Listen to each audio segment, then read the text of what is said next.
بسم اللہ الرحمن الرحیم 75,000 فرشتے اس شخص کے لیے دعائیں کرتے ہیں۔ وہ شخص کون ہے؟ وہ خوش نصیب آدمی کون ہے جس کے لیے 75,000 فرشتے دعائیں کرتے ہیں؟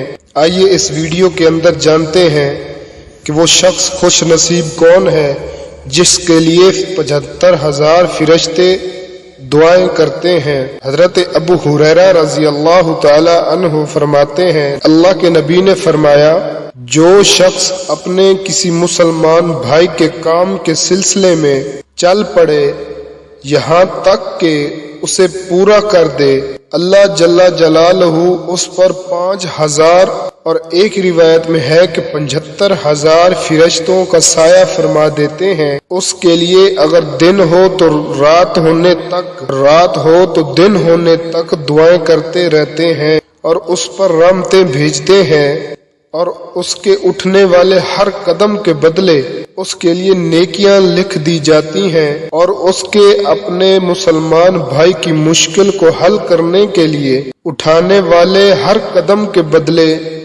اللہ تعالیٰ اس کا ایک گناہ مٹا دیتے ہیں۔ وہ خوش نصیب شخص کون ہے جو اپنے مسلمان بھائی کے کاموں میں مدد کرتا ہے، اس کی ہیلپ کرتا ہے، اس کے مشکل کے وقت کام آتا ہے، اس پر اللہ تعالیٰ فرشتے مقرر کرتے ہیں جو اس کے لیے دعائے مغفرت کرتے رہتے ہیں۔